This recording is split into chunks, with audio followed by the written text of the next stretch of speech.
We get it almost every night when that moon is big and bright. It's a supernatural delight.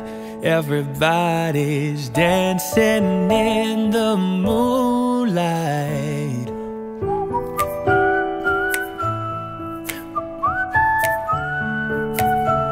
Nag-meet kami sa boarding house. Nasa taas sila, nasa baba kami. Tapos, inobserbahan ko siya. Inobserbahan din niya siguro ako. Yun, nag-start na.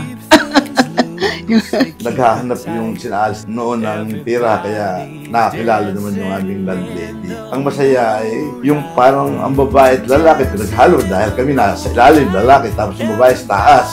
Yan, nagkaroon na kami ng mga pagtitinginan. Tapos, ako naman noon, wala pa rin sa isip ko yung manligaw, pero ako maganda itong isang batang ito, sabi ko, medyo mahinhin, tahimik, gano'n, kung magkikilos, gano'n. Hanggang sa na-develop, ako, teka, pwede din siguro ito. Parang naging colored yata ako, gano'n. We like our fun and we never fight.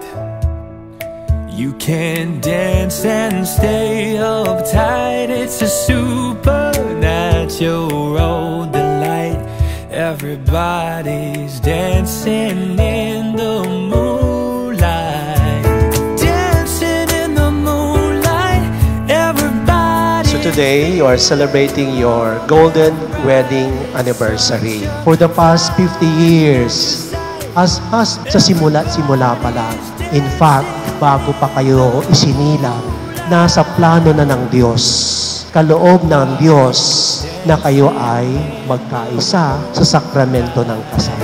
Dancing in the moonlight, everybody's feeling warm and bright. It's such a fine natural sight. Everybody's dancing in the moonlight. Alam mo yung kabataan noon, hindi katulad ngayon. Siyempre, pakipot-kipot pa. Pinakikiramdaman ko siya, pinakikiramdaman din niya ako. Kasi both sides sa amin, first love ko siya, first love din niya ako. We get it almost every night when that moon is big and bright. It's a supernatural delight. Everybody's dancing in the moonlight. Dancing in the moonlight.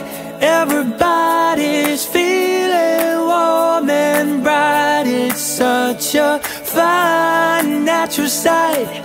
Everybody's dancing in the moonlight. Dati siya, proper medicine siya. Tinigil niya yun dahil siguro na in love, kaya hindi na niya itinuloy. Sabi ko sa kanya, sige diretso ka, handa akong maghintay sa'yo. Pero hindi na kapagtiis. Gusto na rin mag-asawa. Galit ang inay at tatay, yung in-laws ko sa kanya. Kasi panganay walang magawa. Alam mo na kabataan, mapusok. Doon na nag-start. Ngayon kasi ang ambisyon ko talaga mag-doktor din, mag-medicine. Medyo tahimik lang ako. Nag-review ako, naghanda ako sa MCAT, yung Medical College Admission Test. Nag-review ako, yun. Madalit salita, nakapag-first year proper ako sa FEU. Pero hindi ko na ituloy dahil nagkasakit ako. Ngayon, anong nangyari? Parang mahirap natin mag-medicine. Ayaw ko na. Nag-isip na ako, sabi ko, parang ito nga, sinabihan ko si Alice, kako, ano na lang, magpakasal na lang tayo. Sabi ko, ayaw ko na mag-doktor, sabi ko, kasi matagal pa kako yun. Sabi ko, ayun na. Live inside.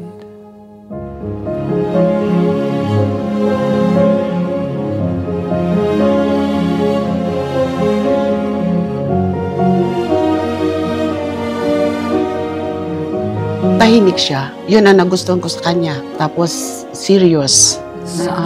Saka simple, pagpakumbaba. Yun lang gusto ko. Si Alice parang medyo, mahinhin, tahimik lang. Hindi yung tipo na malandi. Hindi yung gano'n. Sabi ko nga, mayumi, pero parang dalagang Pilipinas. Sabi ko, kami, kasi niyan, hindi naman kami niyan nag-aaway-aaway. Wala naman away. Hindi niya ginagawa yung ayaw ko. Sabi niya. I know what to do when we're no longer two.